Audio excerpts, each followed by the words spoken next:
Shalom saudara dalam Tuhan. Saudara, kali ini giliran Juma mendapat pertanyaan tajam dari apologet Kristen. Mereka mempertanyakan beberapa hal terkait ayat Al-Quran, khususnya tentang Nabi Muhammad. Nah, saudara dalam Tuhan, yang cukup mengejutkan adalah jawaban daripada Juma sepertinya tidak memuaskan daripada apologet Kristen. Saudara dalam Tuhan, terjadi perdebatan sengit di antara mereka. Pastinya banyak hal yang memberkati kita, membuka wawasan kita. Untuk itu, langsung saja kita lihat videonya dan mari kita mendukung apologet Kristen dengan tekan tombol like dan share video ini supaya menjadi berkat bagi banyak orang. Yuk, mari kita mulai menekan tombol like yang ada di bawah dan setelahnya kita berkomentar. Oke, terima kasih. Aku tanya 2 poin penting ya. Mungkin ditanggapi dengan singkat, dengan cepat aja. Pertama, apakah Nabi Muhammad waktu mati dan meninggal wafat ya, dikubur hari ketiga, dia itu saat dimandikan bajunya dilepas atau tidak? Terus yang kedua, apa benar Nabi Muhammad pada saat meninggal tidak dikafani? Itu aja. Lanjut. Aku pertanyaan juga singkat. Buktikan bahwa kematian baginda Muhammad itu ditunda dalam tanda kutip dalam waktu 3 hari karena wujud kecintaan kah? Atau karena memang ada faktor politis yang hingga sahabat-sahabat Nabi menunda untuk menguburkan beliau. Gue mau tahu alasan kamu, secara mau dari sirah, mau dari hadis, aku nggak mau tahu. Kamu jelaskan sama saya, kenapa kamu menyebutkan ini adalah wujud kecintaan? Karena begini bang, yang saya tahu di dalam Islam, secepat mungkin mayat dari orang teman-teman Islam itu dikubur. Nggak ada waktu tradisi 3 hari itu pak, itu nggak ada. Saya mau tahu tuh kenapa justru baginda Muhammad, jenazah atau mendiang dari baginda Muhammad, mayatnya itu, jenazahnya itu dikubur 3 hari. Kenapa umatnya justru secepat mungkin gitu loh? Itu yang saya mau tahu. Silakan bang. Baik, waktunya disetting 5 menit, Bang Mahardika. Ya, silakan Gurunda dimulai.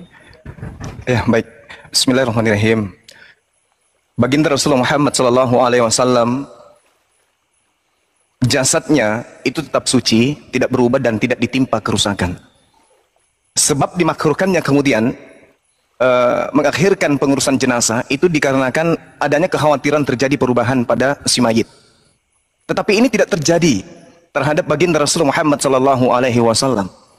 Diriwayatkan kemudian oleh Bukhari di sahihnya nomor 3667 dari Siti Aisyah. Di situ dikisahkan bahwa wafatnya baginda Rasulullah Muhammad SAW, beliau mengatakan Abu Bakar datang membuka penutup wajah Rasulullah dan berkata, demi ayah dan ibuku, sungguh engkau tetap harum sewaktu hidup maupun mati. Ya, sampai di penghujung hadis itu jelas sekali dikatakan. Sehingga baginda Rasulullah Muhammad SAW itu tidak sama seperti mayat yang lain. Bahwasanya kemudian mayat orang ketika meninggal hari kedua, pertama aja itu sudah mulai membusuk. Tapi baginda Rasulullah Muhammad SAW itu tidak mengalami hal tersebut. Nah, kemudian ini kekhususan bagi beliau, tidak seperti manusia biasa. Dan akibat daripada ini, umat Islam itu menyadari bahwasanya apa yang diterangkan di dalam Al-Quranul Karim, wala tahsabanna alladziina qutilu fi sabilillahi amwat, itu betul. Bahwa baginda Rasulullah Muhammad SAW itu sebenarnya tidak mati tapi hidup. Bal ahya inda rabbihim yurzaqun. Sebenarnya beliau itu hidup di sisi Tuhan, di sisi Allah. Itu yang ingin saya sampaikan pada saudara. Nah, sehingga ketika baginda Rasulullah Muhammad SAW dimandikan, itu tidak ada kemudian bau selain daripada bau harum. Tidak didapati pada diri Rasulullah sesuatu yang dilihat pada mayat lainnya. Nah, ini diceritakan kemudian di dalam musnad yang kami pelajari, ya, di dalam risalah Al-Qusais Al-Kubra di halaman 469 sampai 492. Saya kira begitu sementara, silakan Dinda Kores. Pause dulu waktunya, aku mau open cam. Waktunya di pause dulu, Bang Mahardika.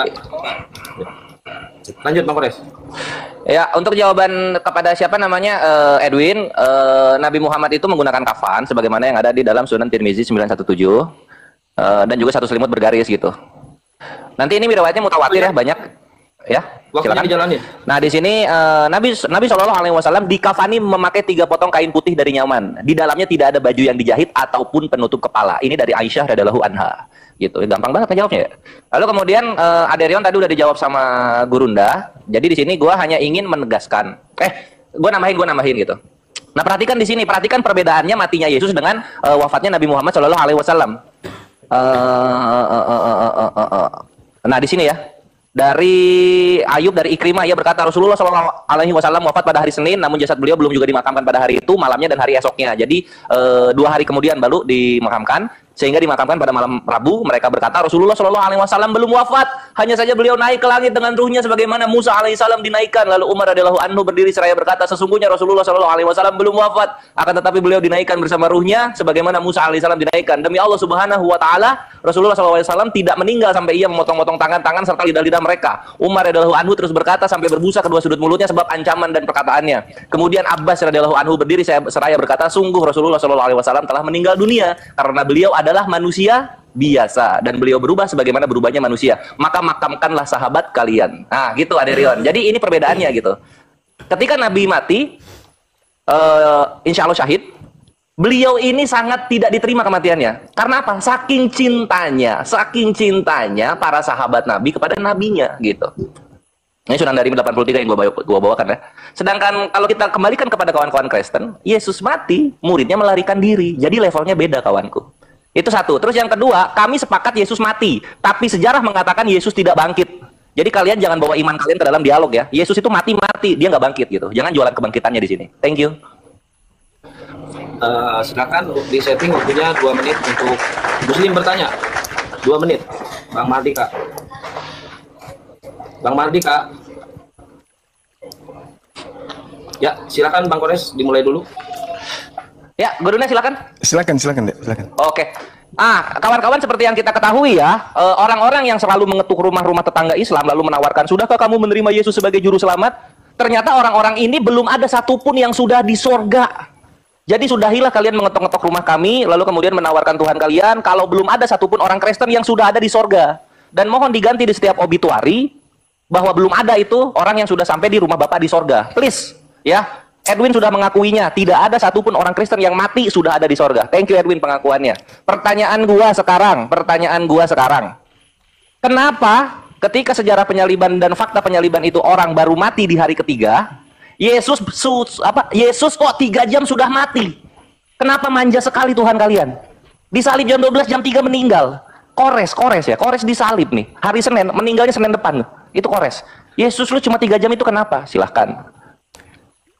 Baik, Gurunda, dilanjut. Ya, kalau Yesus itu Tuhan, kenapa dia mengalami kematian?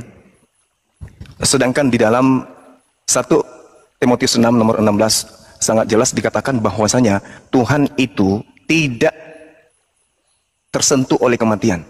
Tuhan bersemayam dalam terang tak terhampiri. Seorang manusia tidak pernah melihat dia dan memang manusia tidak dapat melihatnya. Baginya lah hormat dan kuasa yang kekal. Tuhan mau mati, menandakan bahwa Yesus itu bukan Tuhan.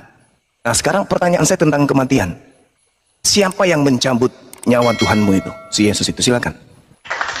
Waktunya di setting 5 menit. Nanti setelah 3 ronde langsung ke menanggapi dari jawaban-jawaban dan pertanyaan-pertanyaan dari ronde pertama, 2 dan 3 ya. Setelah ronde ketiga ya. Silakan 5 menit untuk menanggapi menjawab dari pihak Kristenan, Bang Yoyon atau Bang Eta. Siapa dulu, Bro? Bang, Aku ya. Tolong di pause sebentar, aku mau buka data. Buka data ya.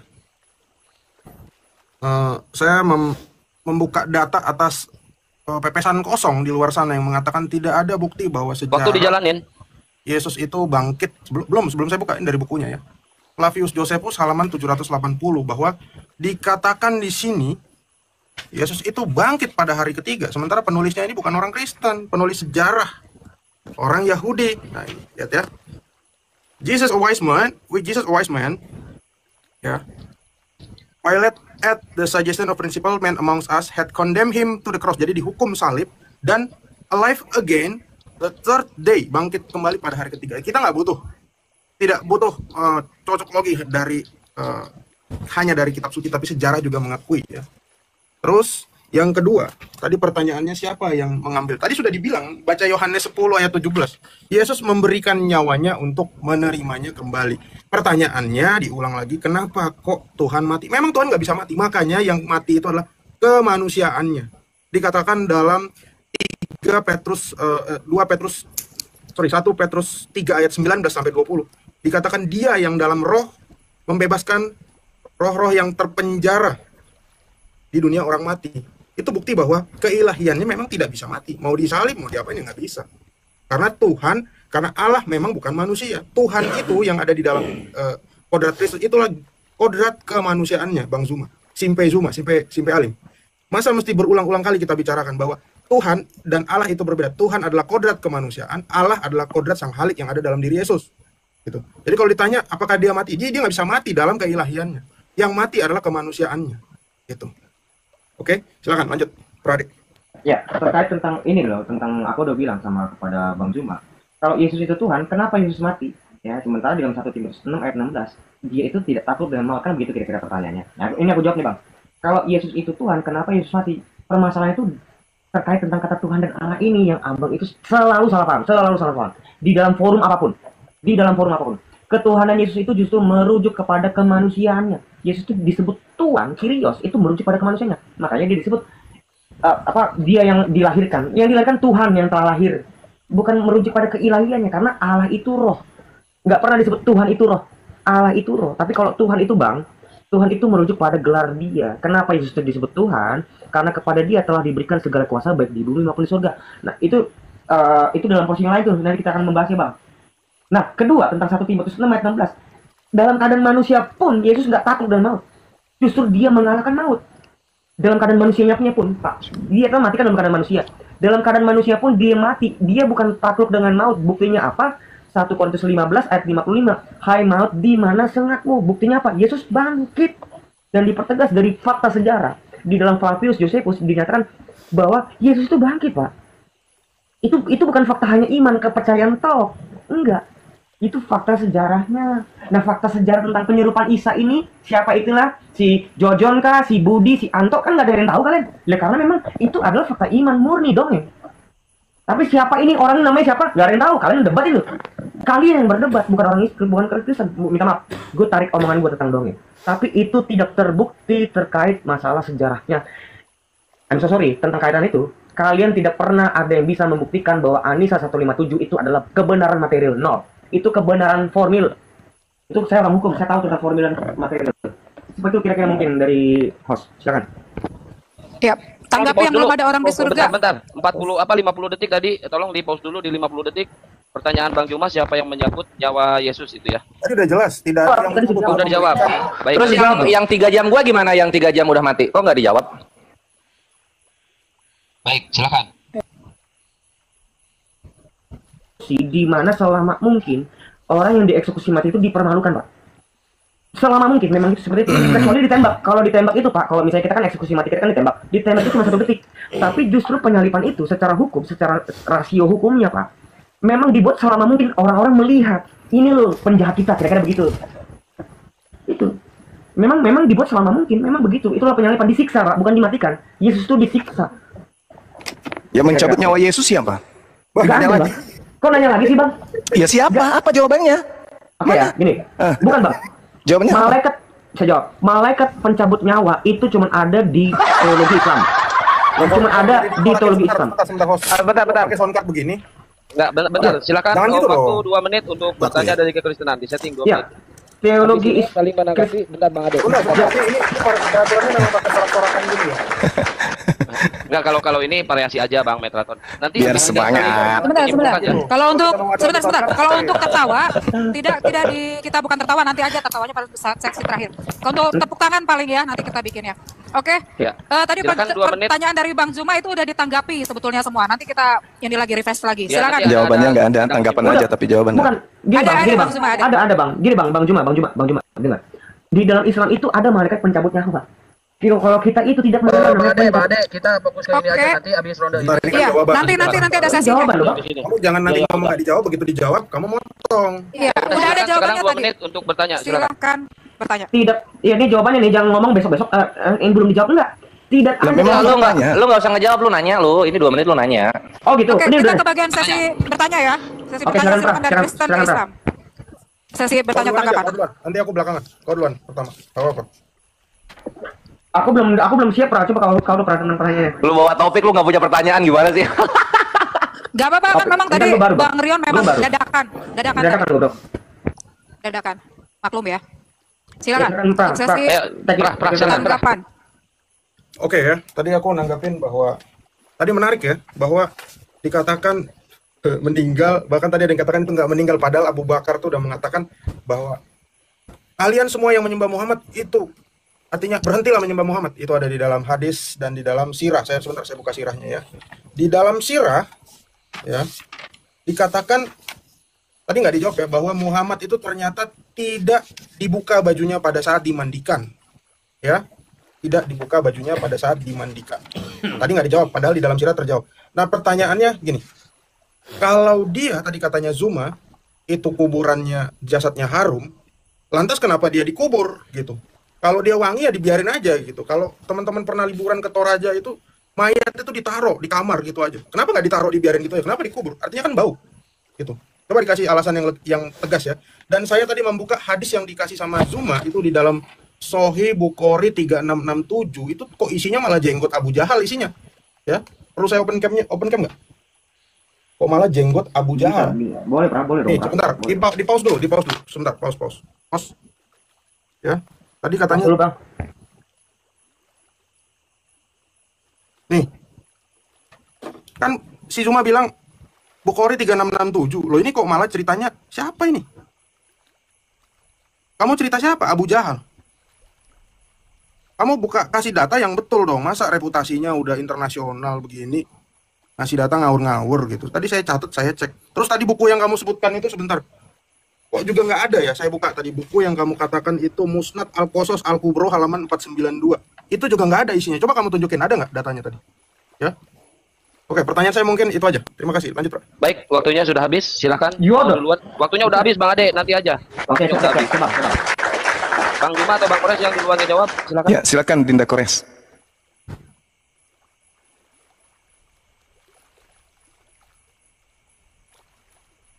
Dinda Kores. Monitor, Bang Kores. Oh, mungkin turun dulu. Bang Kores lagi di YouTube kali. Ya, baik. Tadi ketika saya mau bahas ini ya, ini terkait dengan apa yang diterangkan oleh baginda Rasulullah Muhammad SAW terkait dengan wafatnya beliau.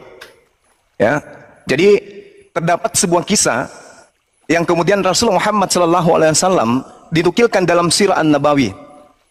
Ya, ketika kemudian beliau menceritakan tentang sakitnya dirinya, dia sudah menyampaikan sebelumnya bahwasanya apa yang diuraikan terkait dengan ayat Al-Quranul Karim itu berbeda dengan apa yang diceritakan tentang dirinya yang berdasarkan tentang pribadinya. Dalam Sirah Nabawiyah karya Ibnu Hisham diceritakan tak lama menjelang wafatnya baginda Rasulullah Muhammad SAW itu sakit dan suhu tubuhnya meninggi.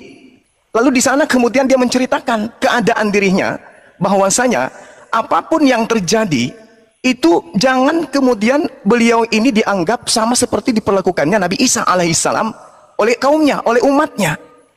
Sehingga beliau bersabda kepada Abu Bakar As-Siddiq, ya, tenanglah kata Rasulullah, wahai Abu Bakar, lihatlah pintu-pintu masjid yang terbuka. Nah, artinya bahwasanya selama pintu masjid itu terbuka, artinya Islam itu tidak akan pudar meskipun baginda Rasulullah Muhammad SAW itu telah meninggal dunia.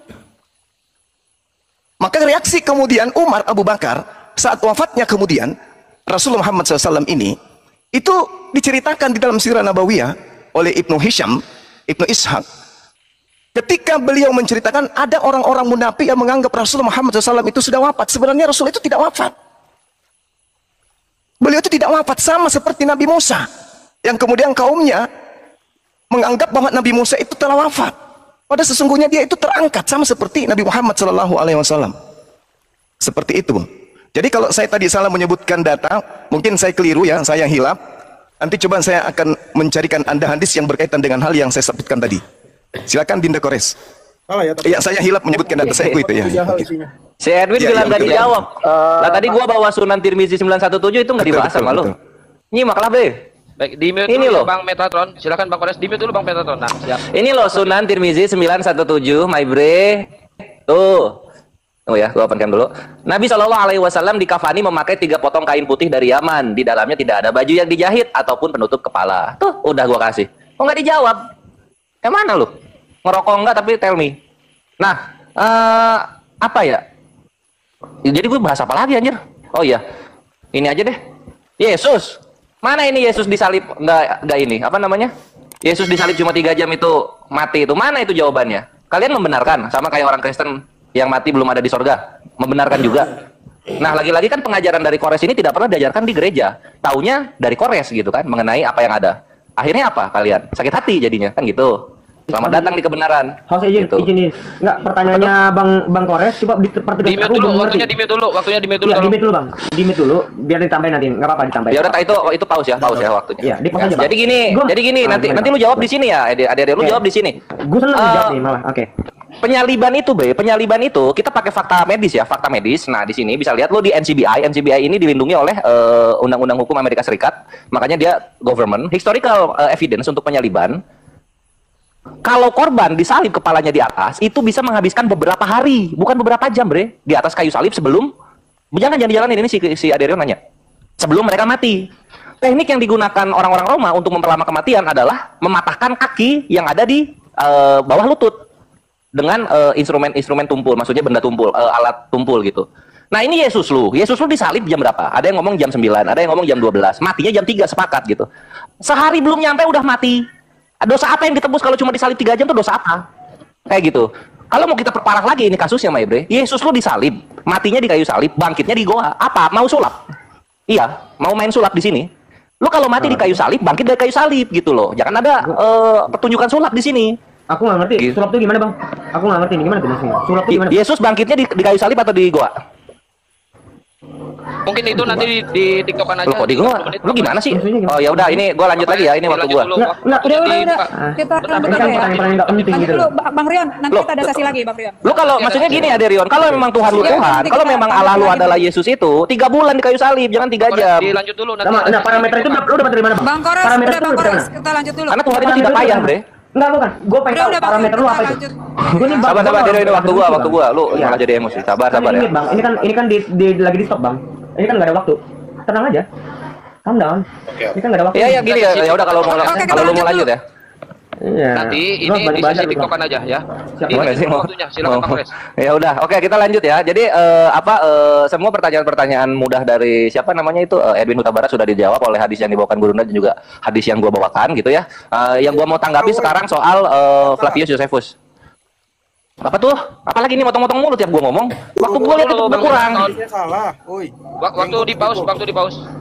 Ya, Bang Kores lanjut. Iya, yang saya maksud itu sorry ya, di hadis riwayat Ahmad Musnad 4 187. Sorry. Sip. Nah, itu udah dibenerin. Perkara gitu doang rewel banget. Ya waktu gua hilang berapa tuh? 30 detik waktu gua hilang. Tuh, Bang. Kores gak ada waktu, Bang. Tadi kan udah dimatiin. Itu Ya, 55 ya, tadi 117. Dilanjut dulu Bang Kores, Balikin, silakan dilanjut. gue perintahin, balikin. Kasih dia waktu. Ya, 117 tadi gua lihat kok. Bos kok. Lanjut. Ya oke. Nah sekarang gue mau menanggapi soal Flavius Josephus. Ya Flavius Josephus lu perhatikan di sini. Flavius Josephus. Ini suka bohong-bohong aja kerjanya ini orang-orang. Nah Testimonium Flavianum. Nah kita buka ya. Kenapa disebut Testimonium Flavianum ketika ada buku namanya Antikitis, tapi istilahnya ini dibedakan? Karena itu adalah sebagaimana yang dijelaskan di sini, Maibre. Nih, lu baca di sini ya. Nih, di Antikitis punyanya Josephus itu telah dianeksasi oleh kawan-kawan Kristen sehingga ditambah-tambahkan. Mana si Yesus itu? Yesus. Nah ini. Nah di Antikitis yang memiliki 2 referensi terkenal tentang Yesus yaitu di buku 20 sama di buku 23. Ini tidak datang dari Josephus sendiri. Could not have come from Josephus. And undoubtedly dan tidak diragukan lagi ini direpresentasikan oleh a letter Christian copies. Orang-orang penyalin beragama Kristen dar selamat datang di kebenaran. Itulah kenapa gua bilang semua ahli sejarah sepakat Yesus lu mati tidak bangkit. Terima kenyataannya, Bre. Fakta sejarah tidak bisa dipatahkan oleh asumsi teologis. Thank you Elia Miron. 2 menit untuk bertanya. Habis ini langsung tanggapan dari 3 round tadi ya. Habis dijawab sama pihak kekristenan. Silakan dilanjut Bang Kores. Oke, gurunya apa nih? Aku masuk Iya, silakan, masuk silakan. duluan ya. Silakan.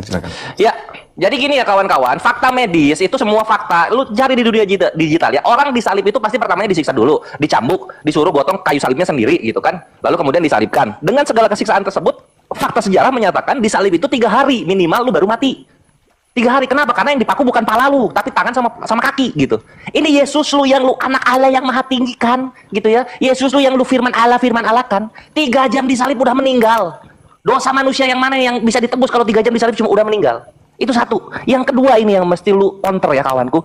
Yesus lu ketika mati di kayu salib bangkitnya di mana? Kalau di goa itu sulap. Tapi kalau bangkitnya di kayu salib, gua benarkan iman lu. Ya, buktikan itu. Thank you, silakan Gurunda. Ya, saya masih berputar ke situ, masih seputar ini. Seputar terkait siapa yang mencabut nyawa Tuhan kalian. Karena di dalam kitabnya orang Yahudi, jelas diterangkan bahwasanya yang disebut Tuhan itulah yang mematikan. Elohim, Memit, Amekaye, Morid, Seol, Faya'al. Jelas itu. Tuhan mematikan dan menghidupkan. Lalu Tuhan menurunkan ke dalam dunia orang mati. Nah pertanyaan saya, siapa yang membunuh dan mencabut nyawa Yesus? Itu loh. Nyawa Yesusnya ini kan dicabut sampai dia meninggal, sampai dia mati kan, jadi mayat kan. Yang menjadi pertanyaan siapa yang mencabut nyawanya? Kan ada yang mencabut nyawanya. Tidak mungkin tidak ada. Karena ada yang mematikan, ada yang menghidupkan. Nah untuk membuktikan bahwa kalian itu salah sembah, yaitu manusia, Yesus ini mutlak. Ada yang mematikannya, ada yang mencabut nyawanya. Siapa? Gitu loh. Ya, itu dulu fokus ke situ. Silakan mau Bang Kayapas atau Bang Aderion. Lanjut Bang. Ya. Tadi ini lawak atau gimana ya? Tadi jenggot Abu Jahal ini lagi dibuka ya, isinya malah jangan berbicara malam kecuali pada 2 orang. Coba di pause sebentar, saya buka nih. Ini sebetulnya gimana sih? Nih. Tadi yang nyuruh buka Ustadz Ahmad 4187 ini siapa? Ya. Kok 187 ya? Sallallahu alaihi wasallam beliau bersabda tidak boleh bicara malam kecuali pada 2 orang atau salah satu dari 2 orang. Maksudnya apa ini? Ya, gak jelas. Udah, wajar sih, namanya juga masih Islam ya. Cuma tadi pertanyaannya, siapa orang Yesus tentang mati 3 jam ya? Saya coba paralelisasi ini. Mudah-mudahan paham ya dengan menjawab. Taruhlah Yesus itu Isa, seperti apa tuduhan kalian? Di sini di dalam Al-Qur'an, ya. Nggak sama Bre, nggak sama. Nggak mau. Bentar. Jangan dipotong ya. Kalau potong pause dong, Mahardika. Di sini justru dikatakan wahai Allah berfirman ketika wahai Isa, sesungguhnya aku mewafatkanmu dan mengangkat kamu. Jadi Nah, apa Edwin? Nggak sama. Yesus sama Nabi Isa nggak sama, beda. sebentar ya makanya. Beda Bre. Ya. Ternyata saya nggak oke lah, beda ya. Tapi di sini ada satu orang sejarah. Nah, sekarang nggak nyambung dong kalau dibahas out of topic jadinya. Sebentar dong. Ini kan kita katanya nggak boleh Al-Quran. Saya pakai orang ini aja, Ibnu Ishaq. Ibnu Iya, Ishaq, iya. orang yang ada di abad 9 mengatakan bahwa orang-orang Nasrani menduga bahwa Tuh itu di situ Nasrani, Bre, bukan Kristen, bukan beda. Nasrani Kristen beda, Yesus Isa beda. Jangan potong dong, hargain dong. Topik Bang Metraton, jangan out topic. Jangan potong, Fokus jangan aja di potong, Yesus. jangan potong. Bentar, Enggak, jangan dipotong, di pause sabar. waktunya kok, di pause kok waktunya. Jangan out topic maksudnya. Fokus di Yesus aja. Ya sabar ya. Di sini Allah mematikannya selama saat 3 jam pada permulaan siang hari, yaitu ketika Allah mengangkatnya kepada dia. Jadi Allah mematikannya 3 jam. Nah ini tanya aja sama Allah. Terus dikatakan Ishaq Ibnu Bishr meriwayatkan dari Idris dari Wahab bahwa Allah mematikannya selama 3 hari loh. Katanya nggak mati. Tapi ini semua penulisnya Islam dan mengatakan Isa itu mati. Jadi kamu mesti selesaikan dulu permasalahannya. Kalau Yesus bangkit, jelas Yesus bangkit menampakkan diri kepada murid-muridnya. Bahkan Rasul Thomas menyucuk. Dia mengatakan sebelum aku menusuk bekas paku di tangannya dan lambungnya, maka aku nggak percaya. Saat Rasul Thomas menusuk, dia percaya dan dia mengatakan, ya Tuhanku, ya Allahku. Ya. Jadi itu juga sekalian menampol pemahaman yang mengatakan bahwa Yesus diambil sama malaikat pencabut nyawa. Di dalam kekristenan tidak ada. Karena tadi saya sudah bacakan dalilnya Yohanes 10 ayat 17. Aku memberikan nyawaku untuk menerimanya kembali. Tidak ada yang bisa mengambil dari diriku. Dan aku memberikannya menurut kehendakku sendiri. Jelas itu. Ya. Tadi justru pertanyaan kenapa kalau mayat tadi katanya wangi, kenapa dikubur? Tadi nggak dijawab itu ya. Malah dijawab ini hadis jenggot sama hadis ngomong tengah malam nih. Ya. Lanjut, Pra. Bukan masalah kalau di satu statement tertentu tadi disebutkan Muhammad adalah itu membuktikan Aderion bahwa baginda Muhammad adalah manusia biasa. Tapi sekarang dinyatakan bahwa dia tidak mati. Nah, berarti bukan manusia biasa. Berarti ini bukan manusia biasa karena dia nggak mati. Faktanya Pak, kalau di dalam ini teman-teman Islam itu, walaupun di dalamnya itu di dalam internal Islam itu juga berdebat itu siap tentang Nabi Idris itu nggak mati Pak. Itu konkret itu, dia tidak mati. Nasibnya seperti apa? Dia bukan manusia biasa seperti. Bagaimana pertanggungjawabannya? Mana yang lebih luar biasa? Nabi yang tidak mati tapi diangkat, dan bagaimana bagi Muhammad? Muhammad itu meninggal. Kalau kami bisa menjelaskan, saya ini Bang Juma, kami bisa menjelaskan tentang Henok dan Elia, itu bisa menjelaskan. Kamu gimana? Never, nggak akan bisa Bang Juma, itu nggak akan bisa jelasin itu. Kecuali berdebat kamu sama ulama, pasti. Kalau aku bisa jamin nih Bang Juma itu pasti kelabakan, pasti, aku jamin. Ya, hadis aja salah terus, Pra. Gimana lagi bahas itu? Hadis aja salah bolak-balik. Iya, kan ada kan nabi yang tidak mati. Nah, itu gimana? Itu levelnya apa? Manusia biasa atau manusia luar biasa? Sementara baginda Muhammad tidak mati kamu sebut. Maksudnya gimana? Nah, ini pertanyaan kita yang dijawab ini atau apa ini? Pertanyaan kita kan, siapa yang mencabut nyawa Yesus? Loh, Bang, matiin. Apa Udah dijawab. Apa siapa? Tidak ada Bang Juma. Berarti dia nggak mati dong? Bukan begitu. Kan abang kan nanya, pertanyaan abang ini Bang Juma. Abang kan nanya, siapa yang mencabutkan begitu. Jadi gini, abang mesti membuktikan bahwa ada proses pencabutan nyawa. Lah, kan gitu. Benar atau enggak? Benar atau enggak? Orang mati itu pasti nyawanya dicabut. Nanti ditanggapi. Siapa yang bilang dulu Aderion. Siapa yang bilang dulu Aderion. Siapa yang bilang pasti? Siapa yang bilang pasti? Selesaikan dulu ya Bang Juma di kita debat dulu. Kita debat dulu. Kita debat dulu. Selesai sesi ini, dijawab. Serius, lu debat dulu gitu Bang. Lu akan mangap-mangap Bang. Serius Bang. Dijalanin. Silakan. Iya, waktu dijalankan. Silakan Bang Derion lanjut. Apa nih? Ngapain? Aku nanya apa gimana? Tentang pertanyaan. Selesaikan timernya. Diselesaikan. Iya, tentang ini, tentang masalah Bang Juma yang mengatakan bahwa baginda Muhammad itu adalah bentuk membuktikan kalau dia adalah manusia biasa. Loh, ada yang lebih luar biasa dari beliau. Bahwa ada nabi dalam Islam tidak mati. Enggak, yang mencabut nyawa Yesus itu siapa? Loh, kami berulang kali kami sudah menjelaskan itu, Bang, bahwa tidak ada pencabutan, itu konsepnya Islam. Itu konsep Islam.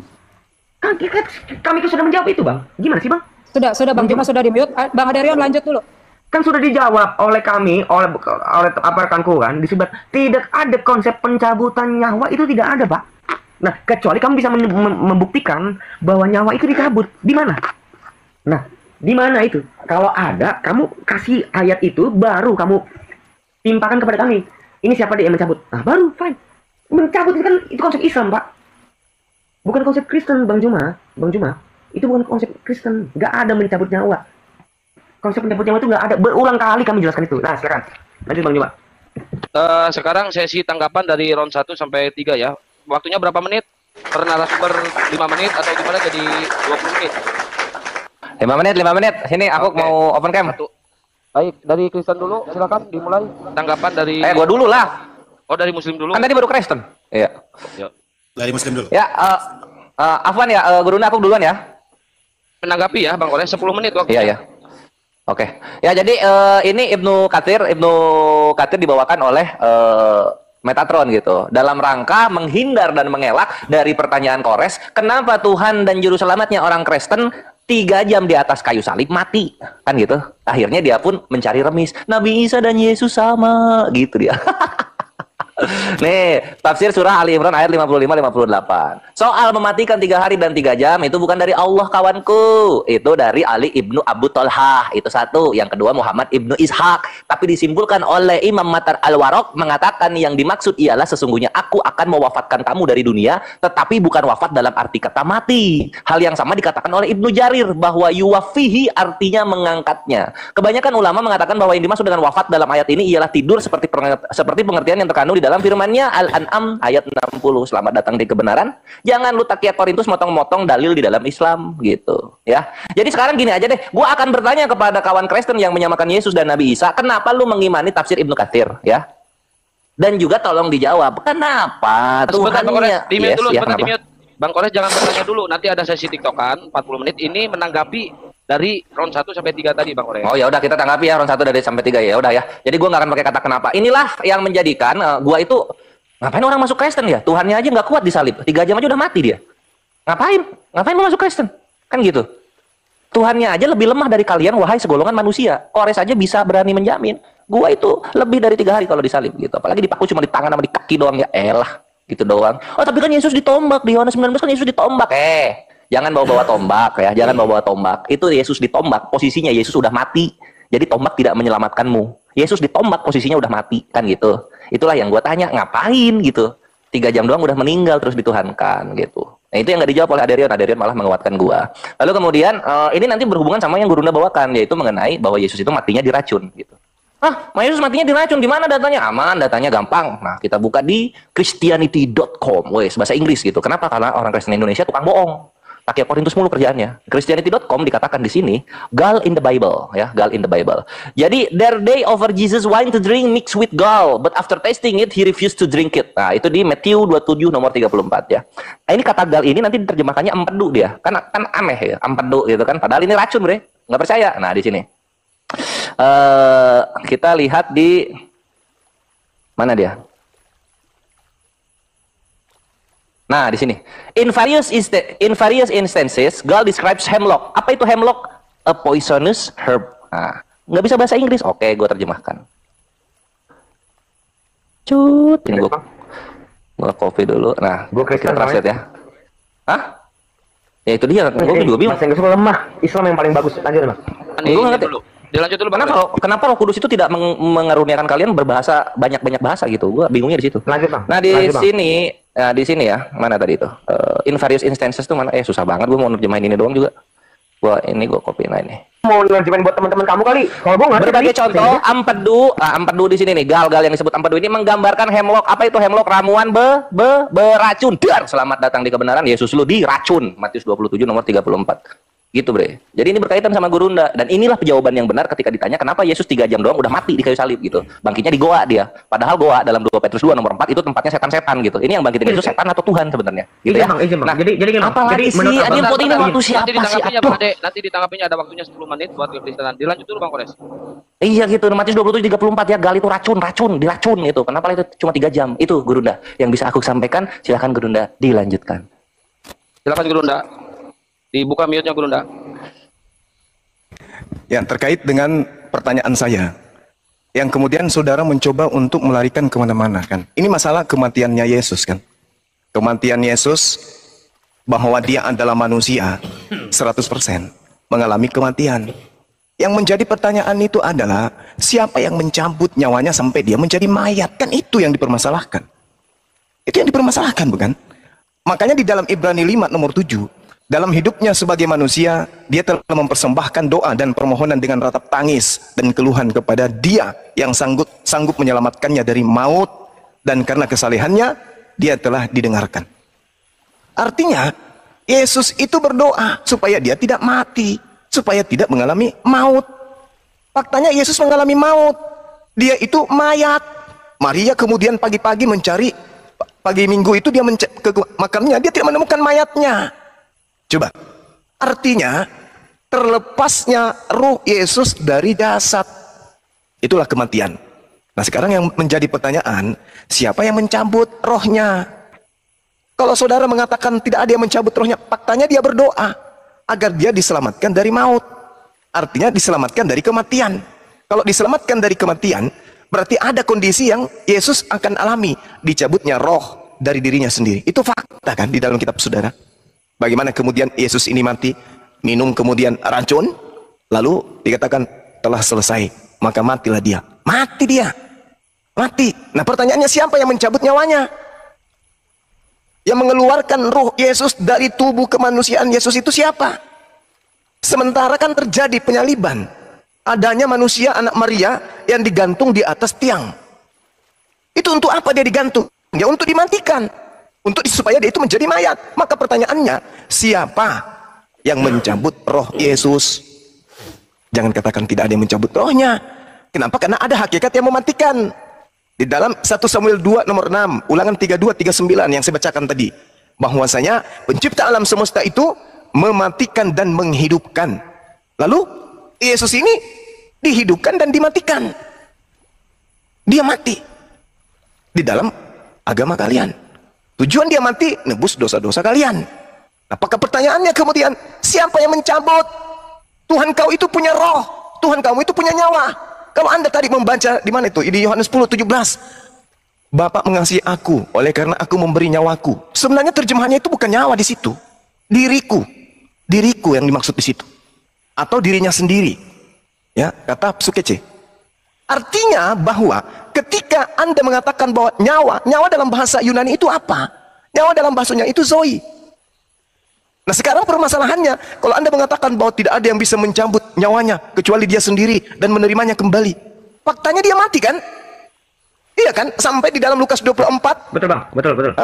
Lukas 24 nomor 37. Pertanyaan, siapa yang mengeluarkan roh Yesus dari jasad Yesus, alias siapa yang mencabut nyawanya?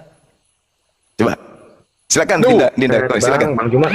Aduh Gurunda. Pak Ade nanti ada 10 Silakan Dinda Kore, silakan. Ya, sip. Ya, ini aku. Gini doang. Pak Ade di mute dulu. Nah. Ya, jadi dialog di sini sudah memperlihatkan ya bagaimana keimanan kawan-kawan Kristen sudah ada revisi kembali, di mana Edwin mengakui tidak ada orang Kristen satupun yang percaya Yesus Tuhan, sudah ada di sorga. Lalu kemudian bahwa penyaliban Yesus hanya 3 jam itu karena racun, dan juga Nabi Isa dan Yesus itu sama menurut Edwin Huta Barat. Nah ini mohon menjadi bahan pemikiran kawan-kawan ya, mohon menjadi bahan pemikiran ketika lu membaca sebuah literasi agama, ketika lu menggunakan kebencian, maka yang lu dapatkan bukanlah ilmu gitu, tapi sebuah pembubukan yang akan dilakukan oleh Gurunda dan Kores. Tapi ketika lu mencintai sesosok manusia yang ada dimanapun itu kitab suci, maka lu akan menemukan kebenaran di sana gitu. Kami di sini hanya ingin memberikan kalian pengetahuan bahwasanya Yesus ini orang baik yang dihargai bangsanya di masa itu gitu. Namun dia terkena fitnah gitu kan, sampai dia merasakan kematian yang mengerikan, dan mohon maaf, matinya itu diracun gitu. Dia mati diracun, lalu kemudian matinya di kayu salib gitu kan. Tapi kemudian dibilang bangkit gitu. Tapi bangkitnya bukan di kayu salib, bangkitnya di goa. Nah ini yang membuat apa ya, membuat kawan-kawan Kristen jadi makin kebingungan ke sini, sehingga benarlah apa yang difirmankan Al-Quran gitu. Sesungguhnya mereka sama sekali tidak mengetahui mengenai apa yang terjadi dengan Nabi Isa alaihissalam gitu. Karena apa? Matinya diracun, di kayu salib, terus katanya bangkit, tapi bangkitnya di goa gitu. Harusnya kalau mau dibilang bangkit, bangkitnya di kayu salib juga, kan gitu. Ini yang dari tadi dihindari oleh kawan-kawan Kristen, Edwin Huta Barat, Adrian Huta Barat gitu. Nggak bisa dia menjawab gitu. Oh iya ya, kenapa ya kok bangkitnya di goa ya? Oh iya ya, kenapa ya kok disalibnya cuma 3 jam ya? Oh iya ya, kenapa ya kok disalib kayak begitu doang? Kita bisa melebihi Tuhan kita sendiri? Kayak gitu. Kekristenan ya, sebelum ke sesi terakhir TikTok. Silakan dari kekristenan. Kok mute-nya? Bang Ade atau Bang Yabas? Lanjut Pak. Oh ya, oke. Pertama yang mau aku sampaikan, mumpung masih hot ya, tentang empedu tadi ya.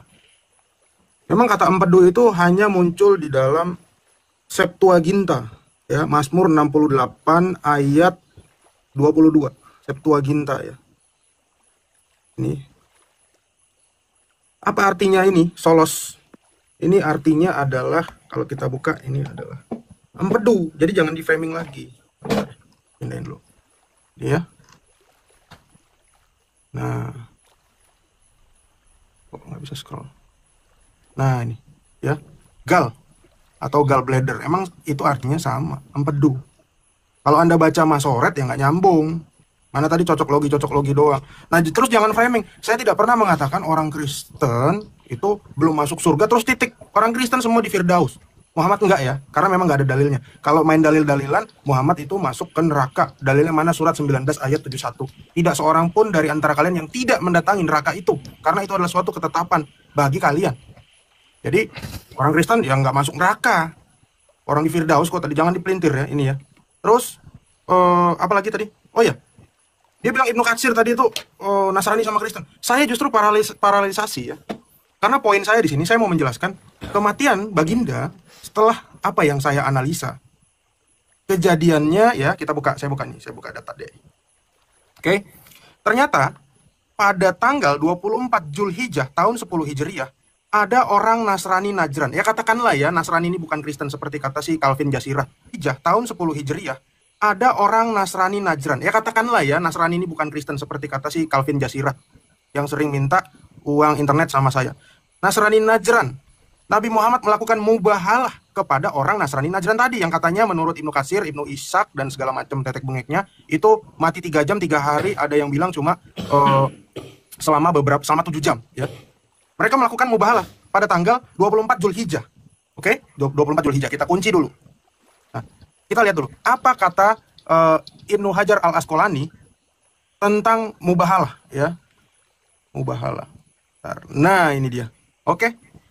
Konsekuensi sumpah mubahalah.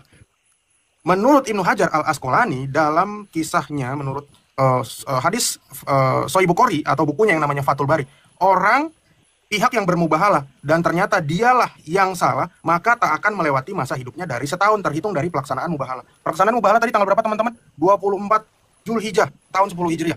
Oke? Nah, kita lihat Nabi Muhammad meninggal tahun berapa? Kok gambarnya gini? Nabi Muhammad meninggal di tahun, sebentar. Saya ini loh. Kok menghilang nih? Oh, kita hitung aja dulu ini ya. Kita hitung ya. Nabi Muhammad itu meninggal di tahun 11 Hijriah. 11 Hijriah tahun berapa? Tahun 632. Nih. Oke. Meninggalnya usia 63 tahun hari Senin 12 Rabiul Awal 11 Hijriah. Oke, tadi meninggalnya mubahalanya 24 Zulhijjah. Meninggalnya 12 Rabiul Awal 11 Hijriah. Coba kita hitung ya. Nah, ini ada tahun-tahun Islam ya. Nah, tahun 1 Muharram. Nah, kita hitung dari tanggal 24 Zulhijjah. Oke. Zulhijjah.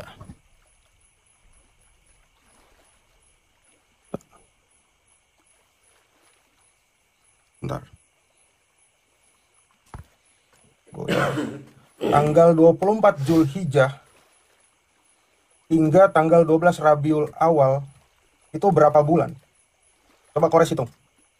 Jatuhnya itu adalah 10 bulan lebih 12 hari. Artinya itu memenuhi syarat bagaimana Nabi Muhammad itu kena mubahalah oleh sumpahnya sendiri terhadap orang-orang yang tadi Anda sebut Nasrani, yang dimana orang-orang Nasrani itu tadi mengatakan Isa mati 3 hari. Mestinya yang mati itu orang-orang Nasrani tadi, bukan Nabi Muhammad.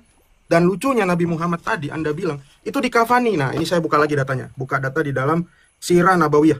Ya, Sirah Nabawiyah Ibnu Hisham yang dikatain sama Zuma tadi, tapi Zuma nggak punya datanya salah melulu.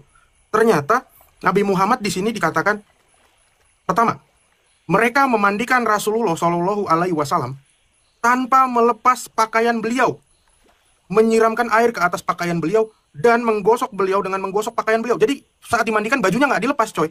Kenapa? Ya tentu karena sudah membusuk. Ini udah hari keberapa? Sudah mau dikebumikan, hari ketiga. Dan setelah jenazah Rasulullah Shallallahu Alaihi Wasallam selesai dimandikan, beliau dikafani dengan 3 kain. Ingat, kain apa? Bukan kain putih. 2 kain produk Suhari, ini warnanya pink. Kalau Anda cek ya, ini warnanya pink. Dan satunya burdah yang dihiasi dengan katun yang dilipat. Burdah ini apa? Burdah ini motif kembang-kembang atau juga polkadot. Ada pink, ada juga polkadot. Bahkan waktu itu Nabi Muhammad pakai baju apa? Kita buka di sini ya. Sahabat yang terakhir kali menyentuh Rasulullah Shallallahu Alaihi Wasallam, halaman 657. Nabi Muhammad pakai baju apa? Rasulullah, ini kata Aisyah, Rasulullah Shallallahu Alaihi Wasallam mengenakan pakaian persegi panjang berwarna hitam ketika sakit beliau semakin parah. Loh, pakaiannya tadi yang dimandikan beserta bajunya itu warna hitam, coy. Ya. Dan baru dikubur itu tengah malam Selasa. Jatuhnya adalah Rabu nih. Rabu hari ketiga. Dan dipastikan tadi kondisinya sudah kurang baik ya, makanya saat dimandikan itu tanpa melepas baju beliau. Dan yang kemudian pada saat habis dikubur ya, bahkan di sini dikatakan kaum muslimin saat Nabi dikubur ya, orang-orang muslim itu sama seperti kambing yang tertimpa hujan. Ya, mana kambing tertimpa hujan. Lanjut dulu, Pra. Nanti kemakan waktu. Lanjut. Monitor, Pra. Kalau nggak aku lanjut. Pra, lanjut. Terguncang dia sama data gua. Lanjut aja Metatron. Gua bermasalah, Pra. Oke, kalau lanjut sedikit ya. Oke, kalau lanjut sedikit nih. Ibnu Ishaq berkata setelah Rasulullah Shallallahu Alaihi Wasallam wafat, kaum muslimin mendapat musibah besar karena kewafatan beliau. Aisyah radhiyallahu anha seperti dikatakan kepadaku berkata, ketika Rasulullah SAW wafat, orang-orang Arab menjadi apa baca, Pra? Murtad, ya. Orang-orang Yahudi dan Nasrani menduga dapat berkuasa kembali. Kemunafikan terlihat dengan jelas dan kaum muslimin menjadi seperti sekawanan kambing yang kehujanan di malam yang gelap gulita karena kehilangan nabi mereka. Sedih sekali. Silakan lanjut. Ini ada di halaman 658 Sirah Nabawiyah buku 2. Lanjut, Pak. Lanjut. Teman-teman Islam tangkapin lah, silakan. Loh, ini masih ada waktu, coy. Waktu. ini udah, kita lanjut ke sesi TikTokan kalau misalkan ini udah. Bentar dong, Aku masih ada waktu. dari tadi mic-ku nggak bermasalah, Pras. Dari tadi mic-ku. Aku nggak dengar mic-mu. Oke, aku lanjut lagi ya. Emang parah data kores emang ya. Mumpung masih ada 2 menit ya. Waktunya silakan lanjut. Jadi dikatakan di sini tadi seperti sekawanan kambing yang ditimpa hujan di malam yang gelap gulita karena kehilangan nabi mereka. Kemudian Allah mengumpulkan mereka melalui Abu Bakar ya. Entah diapain Abu Bakar ya. Ini parahnya tadi tidak dimandikan. Ini tadi nggak dijawab. Bahkan tadi Zuma itu berkali-kali tidak membantah bahwa nabinya dikubur hari ketiga. Dan dia 2 kali salah kasih hadis, teman-teman. Ya, ini anak buahnya hanya bisa framing, si Peraistar. Bukannya menjawab dengan benar. Yesus tadi dikatakan 3 jam. Jelas di dalam Keluaran 12 ayat, sebentar. Keluaran 12 ayat 6. Oke, kita ambil. Tentang perayaan Paskah. Kenapa 3 jam? Di sini dikatakan, kamu harus mengurungnya sampai hari ke-14 bulan ini. Lalu seluruh jemaat Israel yang berkumpul harus menyembelihnya pada waktu senja. Karena hari di dalam budaya tradisi Israel itu dimulai pada waktu senja. Maka ini sebabnya Yesus menyerahkan nyawanya sebelum pergantian hari. Ya, sebelum pergantian hari. Jam 3 dia menyerahkan nyawanya. Itu yang kami selalu peringati dalam sholat kami di gereja Ortodoks untuk memperingati Yesus menyerahkan nyawanya sehingga dia bisa masuk ke dalam dunia orang mati. Di mana dalilnya? Tolong di pause sebentar, saya buka datanya. 1 Petrus 3, 1 Petrus 3 ayat 18. Oke, tadi ditanya sama si Simpe Nur Alim, mengatakan, siapa yang ambil nyawanya? Nah ini loh.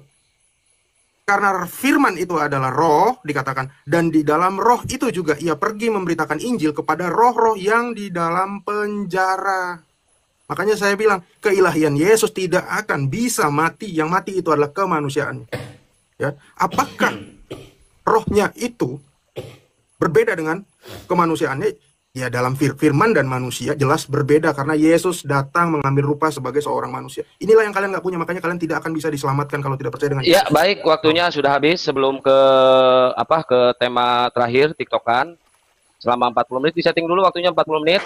Ya, besok giliran ke roomnya Muslim ya. Baik. Dari kekristenan ke room Muslim, nanti insya Allah saya tunjuk room Muslim yang layak ya untuk menyiarkan debat ini ya. Mendengarkan apa yang dibahas oleh beberapa apologet Kristen dengan Juman dan teman-temannya di video tadi, ya, mereka membahas beberapa hal terkait ayat-ayat Al-Quran dan ayat-ayat Alkitab ya. Dan di awal pembicaraan Juma mendapat pertanyaan yang cukup tajam ya tentang Nabi Muhammad, dan kita juga sudah mendengarkan jawaban Juma dan temannya tentang hal itu, dan sepertinya ya kurang menjawab dari apa yang dipertanyakan ya. Nah, saudara dalam Tuhan, selebihnya seperti apa tanggapan saudara, silahkan tulis di kolom komentar ya. Tuliskan tanggapan yang baik, yang positif, terutama tanggapan yang memuji, memuliakan nama Tuhan di atas kerajaan sorga. Nah, saudara dalam Tuhan, kalau selama ini Juma terutama selalu saja membahas Alkitab seakan-akan dia sangat paham tentang itu ya, giliran apologet Kristen ya menyampaikan pertanyaan seputar iman daripada Juma, kita bisa lihat sejauh mana pengetahuan Juma terhadap kitabnya sendiri. Saya tidak sampaikan apa-apa tentang itu, tapi saudara bisa lihat sendiri dan menilai sendiri. Maka dari sini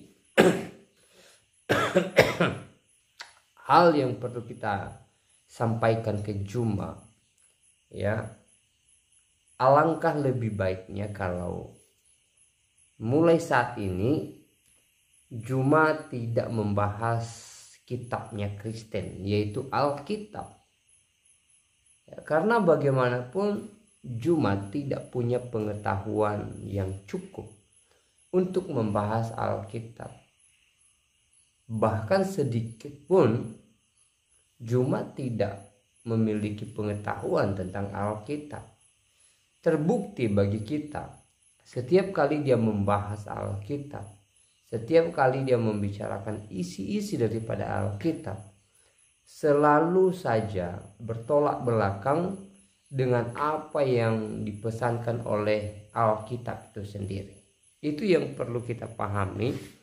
Kalau saudara perhatikan ketika Juma membahas Alkitab, ya, ketika Juma berusaha membuktikan Yesus bukan Tuhan, juga di video tadi termasuk ya, maka ya dia menyampaikan datanya atau dalilnya, dia mengutip ayat Alkitab, menafsirkannya, tetapi sebenarnya penafsirannya amburadul ya, dan tidak sesuai dengan penafsiran Alkitab pada umumnya.